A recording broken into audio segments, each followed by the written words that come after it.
agora. Eu te convido a ficar com a gente até o meio-dia e eu te agradeço pela sua participação aqui no nosso programa, pela sua presença também aqui assistindo o nosso programa. Hoje nós vamos falar sobre uma base missionária da Arquidiocese de Juiz de Fora, no Haiti, e também sobre o evento realizado pela Comunidade Resgate, que irá receber um dos maiores nomes do Ministério da Cura no mundo. Você de casa pode participar com a gente daquele jeito que você sabe. É só mandar a sua mensagem para o nosso WhatsApp, que é o 988924905. Eu apresento agora os debatedores do programa de hoje. Bom dia, Fabiano. Bom dia, Caio. Bom dia, mesa. Bom dia, telespectadores. Bom dia, Steca. Tudo bom? Bom dia, Caio. Bom dia, Fabiano. Meus amigos da mesa, povo de Juiz de Fora, meu cordial bom dia. Eu apresento agora os convidados do nosso programa de hoje, o arcebispo de Juiz de Fora, Dom Gil. Bom dia, é um prazer receber o senhor. Obrigado, bom dia a todos que estão nos acompanhando pela TV. Nós recebemos também a missionária leiga Ana Maria Roberto. Bom dia. Bom dia a todos da mesa, bom dia aos nossos telespectadores que estão em sintonia com a TVE. Obrigado. E também a fundadora da Comunidade Resgate, Cristina Maria Ribeiro Pinto. Bom dia, é um prazer te receber. Bom dia a todos vocês que nos assistem. Que bom estar aqui com vocês mais uma vez. Para a gente é um prazer. Bom, a Arquidiocese de Juiz de Fora, liderado pelo arcebispo Dom Gil, que a gente está recebendo aqui, juntamente com o bispo da Diocese de Leopoldina, viajou para o Haiti para prestar ajuda e serviços de evangelização ao povo haitiano. Em meio a tanta pobreza e falta de condições básicas para a saúde e para o bem-estar, os religiosos decidiram implantar uma base missionária lá no Haiti. Agora a gente vai conhecer mais sobre esse impacto, o impacto desse trabalho nesse país que carece tanto, de ajuda. Eu queria, para a gente começar a nossa conversa, que vocês explicassem um pouco das impressões que vocês tiveram assim que chegaram no Haiti, o que vocês viram de mais impressionante. Olha, duas coisas eu posso destacar. Primeiro, a situação de pobreza do Haiti nos chamou a atenção. Logo que fomos do aeroporto para casa, vimos que a situação, de fato, é de grande carência, né? É uma capital, Porto Príncipe, e nós ficamos hospedados numa cidade próxima, é um bairro, na verdade, não há seção ali, é uma continuidade chamada Croix de Bouquet, mas do aeroporto até lá, nós só vimos pobreza, vimos ruas não pavimentadas, com muita água, muito lixo na rua, comércio informal, centenas e centenas de barracos, vendendo de tudo que você possa imaginar, um trânsito caótico, não há ônibus urbanos lá em Porto Príncipe, não há ônibus urbanos, há umas caminhonetes cobertas com zinco, que eles chamam tap-tap, e chamam tap-tap porque na hora de parar você tem que dar um soco no teto para o motorista saber que tem que parar. Eles são entupetados assim, não tem nenhuma regra, lei de proteção ao passageiro, né? Então a impressão que a gente teve foi de fato de um país muito carente. Se a capital está assim, imagina o interior. Então essa foi a primeira impressão que tem o primeiro impacto que a gente teve. Depois, o impacto positivo de ver que é um povo sofrido, mas é um povo que acredita, é um povo, vamos dizer, alegre, não é um povo amargurado. Encontramos as missões católicas que nós visitamos, foram assim muito impactantes para nós, de ver quantas pessoas que vão para lá desprendidas de tudo, e que se doam para ajudar aquelas pessoas, e a receptividade da missão por parte do povo, até das crianças, né? Uma criançada, lá tem criança demais, então a criança, você dá um pouquinho de atenção, elas se aproximam, elas querem abraçar, elas querem conversar. Então, as primeiras impressões que eu tive quando chegamos lá foi esta. Ana, e as suas? É um pouco do que o Dom Gil comentou, e a questão da realidade, né? E eu tive dois propósitos indo para lá, de falar da Boa Nova, né? Mas antes de falar Boa Nova, é se adaptar a essa realidade. Porque o Dom Gil, ele fala em outros idiomas, eu não falo em outro idioma, lá é o francês e o crioulo. Mas quando surgiu esse convite de ir para o Haiti, eu falei assim, eu não sei como que eu vou, mas eu vou. Porque o meu ardor missionário me chamava para esta missão. E quando eu cheguei ali, vi essa realidade, eu falei assim, nossa, reclamamos de muita coisa, né? Às vezes é pouca coisa que eu reclamo e aí não tem nada.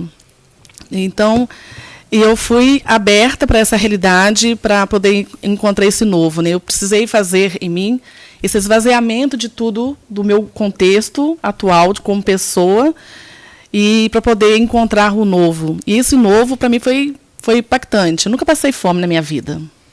Posso, na infância, ter poucos recursos quando fui criada, mas nunca passei fome.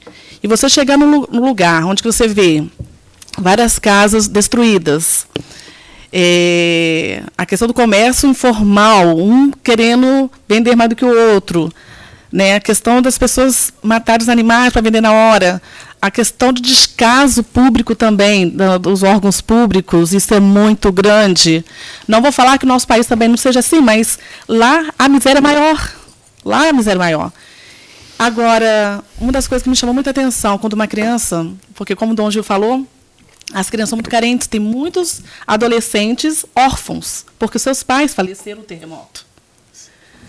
Então, tem muitas crianças que não têm pais, não têm avós, não têm irmãos. São outras pessoas da comunidade que acolhem eles. E os nossos irmãos religiosos que estão ali, né? A Igreja Católica fazendo presente ali.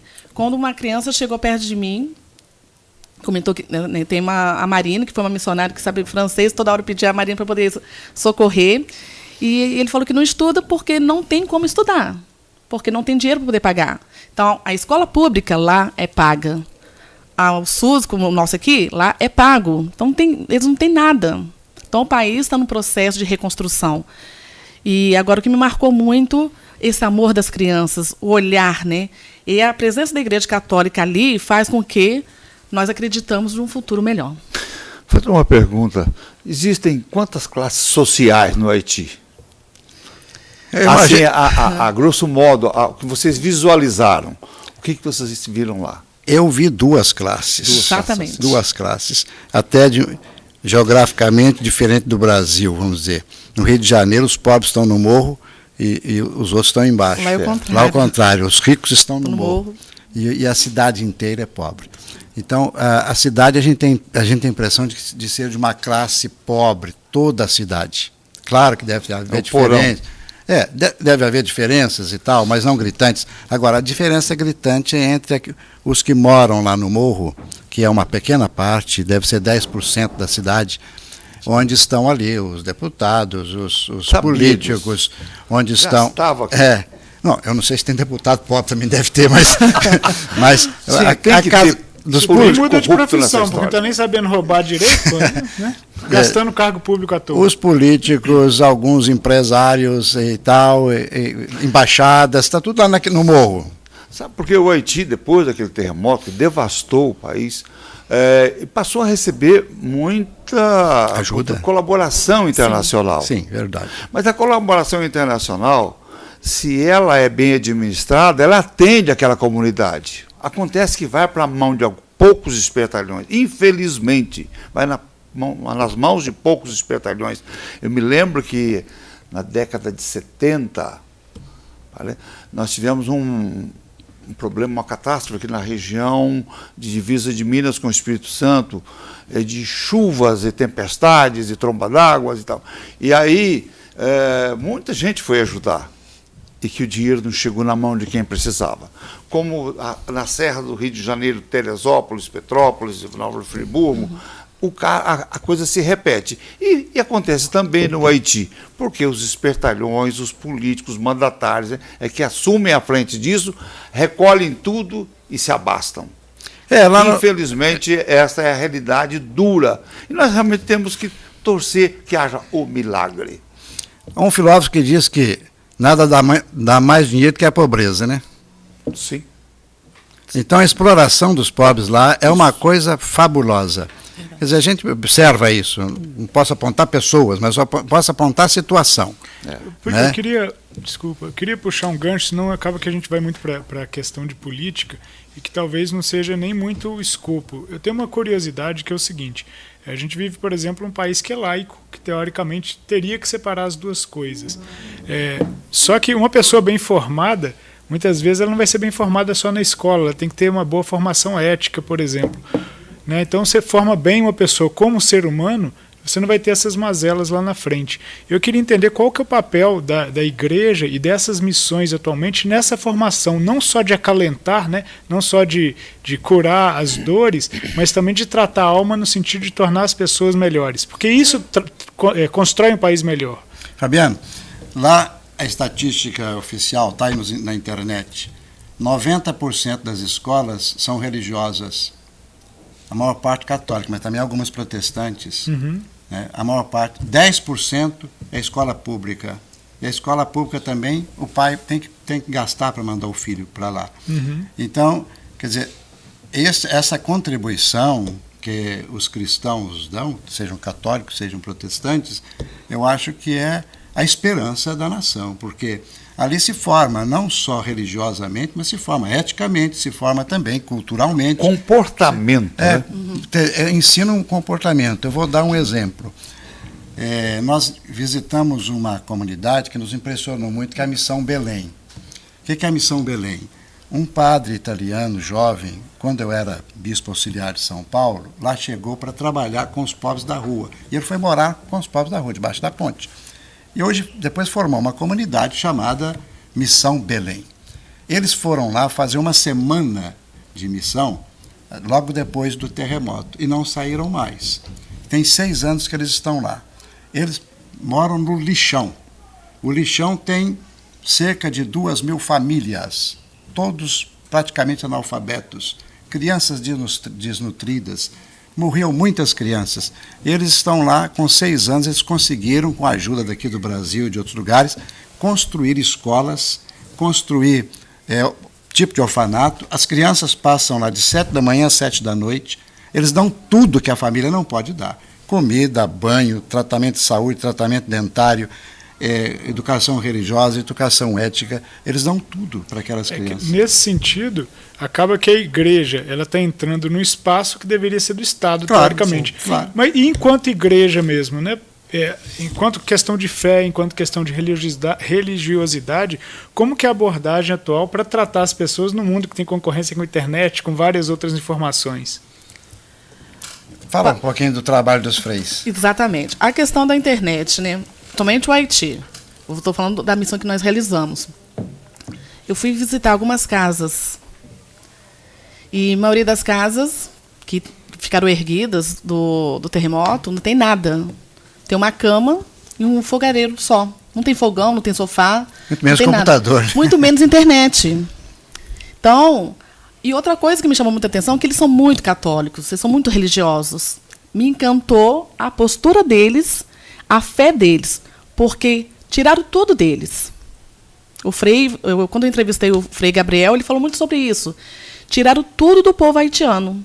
Tirou casa, tirou saúde, tirou condições de trabalho, mas a fé deles não tiraram. Então, a proximidade da Igreja Católica, seja das nossas as igrejas irmãs, elas acolhem, ela está sendo esse braço ao governo atual, porque o governo foi destruído, o prédio do governo foi destruído, as escolas o palácio foram destruídas. do governo foi destruído, inclusive com um arquivo, né? Isso, com toda a documentação do país. Foi tudo embora no terremoto. Bom, eu vou interromper o nosso assunto rapidinho. A gente vai para o primeiro intervalo do nosso programa de hoje. Já voltamos com a mesa de debates.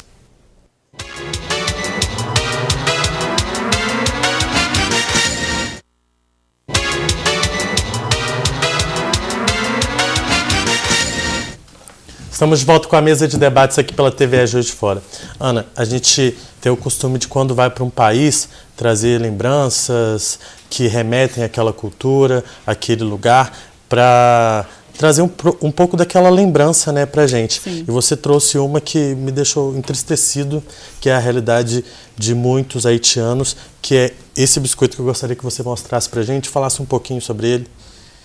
Na verdade, quando nós viajamos, como você bem falou, Caio, nós trazemos lembrancinhas, né, para poder guardar. A questão desse biscoito, quando eu fiz um vídeo antes de preparar os Jovens Missionários Continentais, né, para poder divulgar, eu achei isso no site até da Fraternidade São Francisco de Assis, onde que nós ficamos hospedados, sobre o biscoito. Eu falei, gente, não acredito que tem biscoito, né? Biscoito de barro, de argila. E quando cheguei lá, perguntei ao Frei, o Frei conseguiu para gente. Eu trouxe 3, um está na Cúria. E é feito de argila amarela, eles colocam sal e um pouco de gordura, se tiver, ou se não, só fica. E as mulheres, né, porque o calor lá, gente, é de 37 a 40 graus. Então, elas sentam e faz o formato do biscoito e deixa secar. Em 1 hora, esse biscoito está pronto. Então, essa história do biscoito de argila ou de barro, ela já existe há muitos anos no Haiti, porque a miséria lá é muito grande. E ela é lamentável. E uma pessoa comendo isso aqui, porque não tem outra alimentação. Eles não têm um arroz e um feijão, que é um prato que é comum no Haiti. Né? A comida lá, típica deles, tem muitas pimentas, temperos muito fortes, tem frutas e tudo, mas o povo em si, depois do terremoto, tudo que aconteceu, muitos comem esse biscoito. Dá um pouco de nó na garganta, porque conversando com o Frei Gabriel, que é o frade, que é até enfermeiro, ele falou, Ana, uma criança comer isso aqui, ela fica doente, porque você come esse barro e sente sede por causa do sal, e o que acontece? Endurece dentro do organismo, e muitas crianças morrem por causa desse biscoito. Então, é uma realidade que entristece o nosso coração, aonde que, graças a Deus, que tem a Igreja Católica, que está ali presente, igual os frades, né, faz atendimento médico todos os dias. Depois que o Dom Gil retornou para o Brasil, nós fizemos uma missão com os frades. Nós fomos dar o leite para as crianças. O leite com, eles chamam de o biscoito, o pão de bombom, né, em crioulo. Quando a criança pediu bombom, eu fiquei assim, será que é o bombom que eu tenho costume de comer no Brasil? Não. É o pão ou se não biscoito? É a única alimentação que eles têm no dia. Então, muitas crianças têm 2 refeições no dia. É na parte da manhã que os freis distribuem para 200 a 300 crianças, ou à tarde. Ou, outra coisa que me chamou muita atenção, no dia que nós levamos Dom Gil e Dom Eudes no aeroporto e nós voltamos, a fraternidade, né, os frades, eles atendem 350 crianças todos os sábados, onde que é separado por faixa etária, onde tem a questão da catequese, trabalhos manuais com eles. E o que me marcou é quando veio uma criança muito pequenininho, magrinho, não conseguia segurar um prato de comida. Aquilo me marcou, olhei para ele assim e falei assim, meu pai, o que eu estou vendo? Ele era magrinho, fui lá pegá-lo para poder sentar e ajudar ele, não conseguia levantar a colher para poder comer. E conversando com os freis, eles falaram, Ana, eles ficam doidos que chega ao sábado, porque a única alimentação que eles têm é esse prato de comida, que é um arroz com feijão que eles misturam e um pedaço de carne. E outra coisa, a carne do Haiti não pode ser consumida, porque ela é contaminada. A água é contaminada, a água não é tratada lá no Haiti. Então, a carne vem de fora da República Dominicana, né, Dom Gil? Sim. Então, é tratar. E eles põem um pedaço de carne, para eles é uma festa aqui. Eles não querem ir embora de lá. Né? As crianças não querem ir embora. Os frades que mandam os jovens embora. Né? E aí nós vemos, né, como que é importante a igreja estar lá. O Frei tem 6 anos que está lá, desde que teve o terremoto de 2010. Ele fala, Ana, eu não pretendo voltar para o Brasil. A minha missão é aqui cuidar desses nossos irmãos. Então, realmente, é uma das coisas que me marcou muito, que nós vivemos num país muito rico. Deus me deu a oportunidade, no ano passado, de ir na Jornada Mundial 2016, que foi na Europa. Foi 2 contrastes na minha vida. Ir para a Jornada Mundial e, esse ano, na mesma época, ir para o Haiti. As realidades são totalmente diferentes. O Brasil está presente no Haiti? Sim. Através da igreja, mas também tem as Forças Armadas. Sim, que faz um trabalho muito bonito. Também. A Força de Paz está lá. A área de saúde. Nós estivemos lá. Sim. Nós estivemos lá visitando a base do Exército, né? Sim. Aliás, das 3 forças, né? São as Forças Armadas. Ficamos muito bem impressionados com o trabalho dos soldados brasileiros ali. Eles não só fazem manter a paz, mas fazem muitas obras para o povo, humanitárias, construir casas, construir prédios, containers, por exemplo, já não serve para mais nada, eles fazem, até a nossa capela lá era um container, né? Então, agora só que em outubro termina tudo, né? O compromisso da ONU é só até outubro, eles vão sair. Quer dizer que o problema continua, mas o compromisso acaba. compromisso acabou.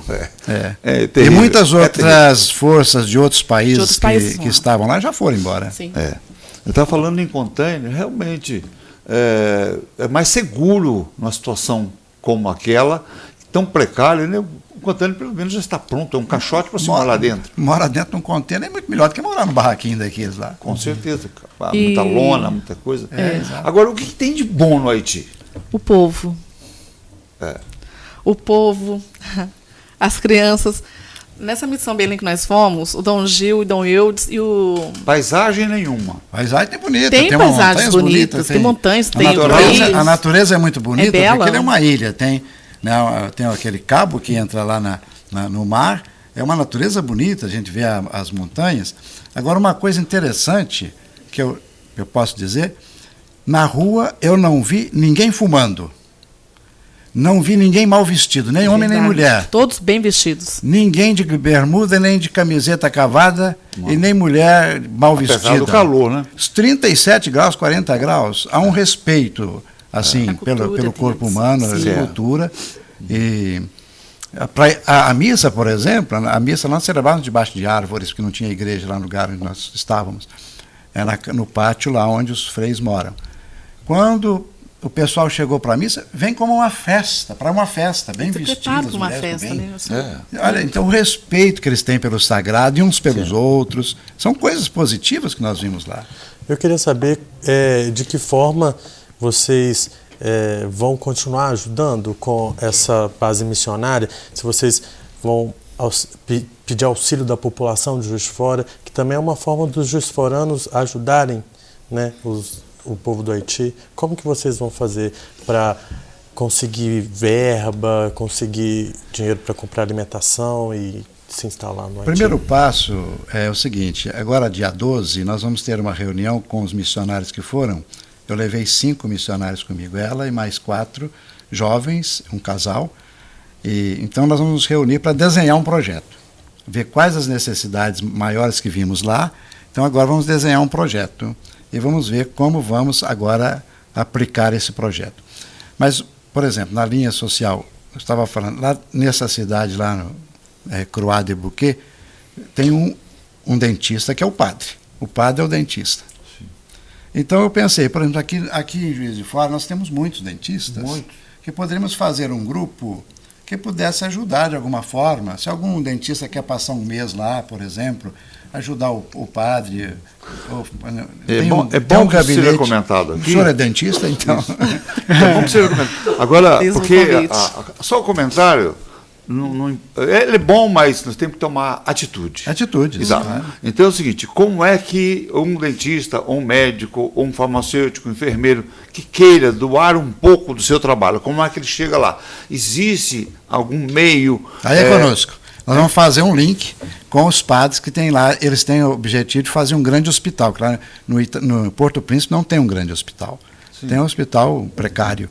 Basta dizer que tem, em todo o Haiti, só tem 2 cardiologistas, 4 psiquiatras. Então eles querem fazer um hospital.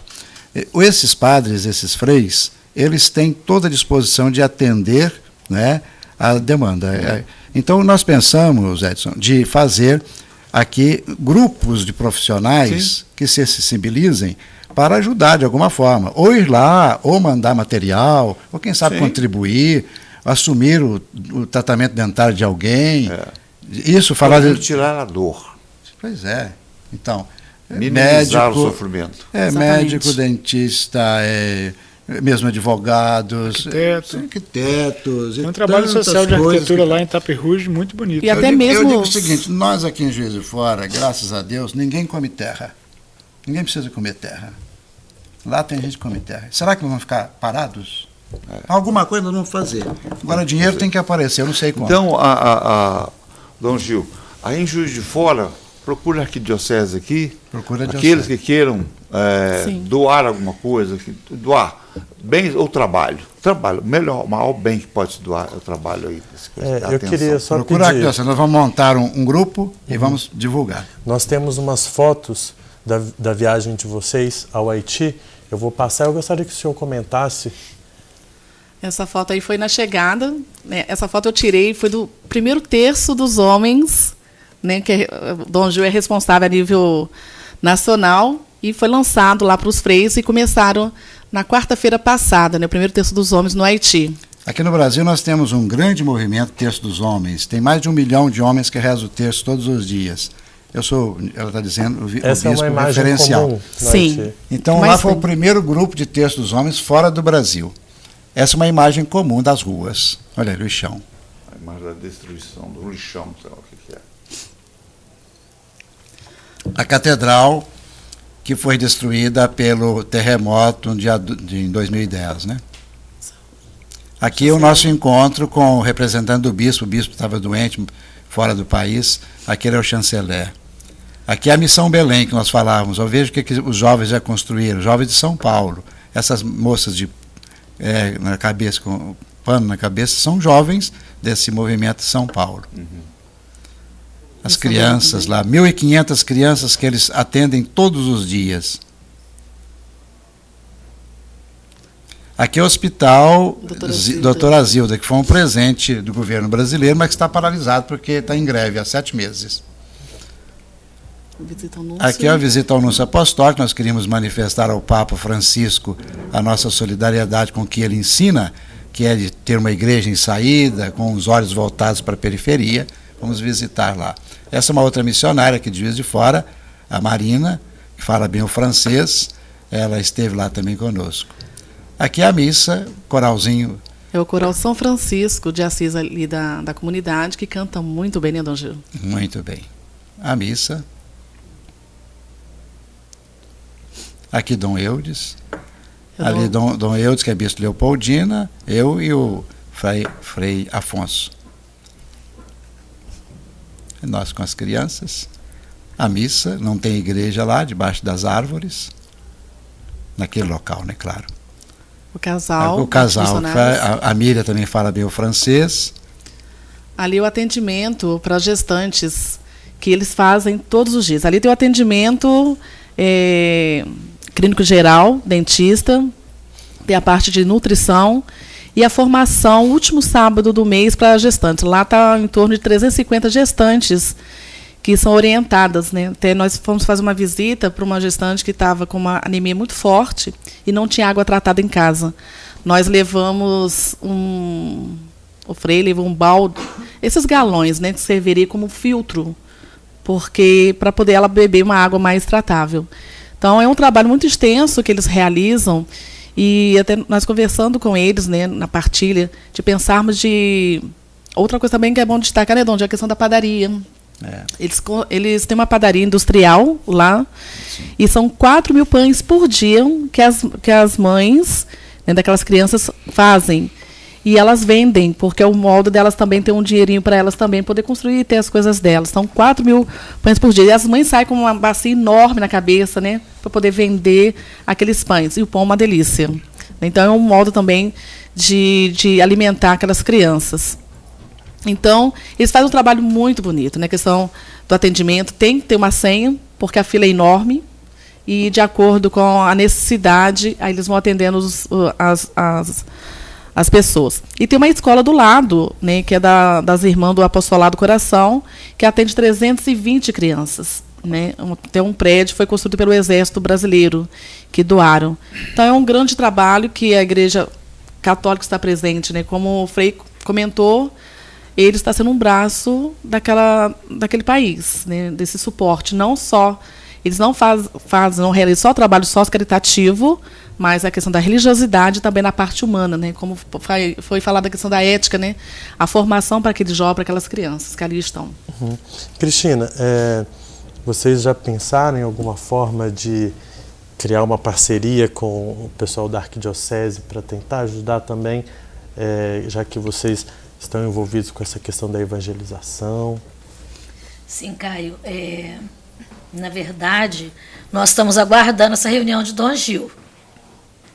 O que vai acontecer? Eles vão ser chamados e não vão negar. Deus do céu. Eles nunca negam nada para Deus nem para a pessoa humana. Exatamente, nós somos missionários, né? E muito interessante que sempre que eu vejo essa questão da África, do Haiti, essas crianças, porque a gente trabalha muito a questão de conhecer essas realidades, isso sempre me incomodou. Eu falo, se eu pudesse, eu pegava um avião do tamanho não sei de quê e punha um monte de criança, traria para o Brasil sempre, né? Mas eu sei que é praticamente impossível também um avião do tamanho do Brasil, isso é uma coisa do coração, né?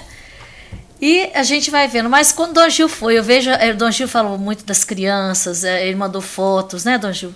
Graças a Deus eu consegui acompanhar, pude acompanhar algumas coisas muito interessantes que o Dom Gil foi passando, e aquilo mexia muito no meu coração, né? Então eu estou aguardando, estou em Deus, né? Seja feito. Dom Gil é nosso arcebispo, nosso pai, nós estamos em obediência à igreja, né? Estamos aí, não quero precipitar nada, mas não sei o que está no coração do nosso pastor aí, de Dom Gil. Estamos aguardando, é isso. A gente também. E nós vamos agora para mais um intervalo do nosso programa de hoje. Já voltamos com a mesa de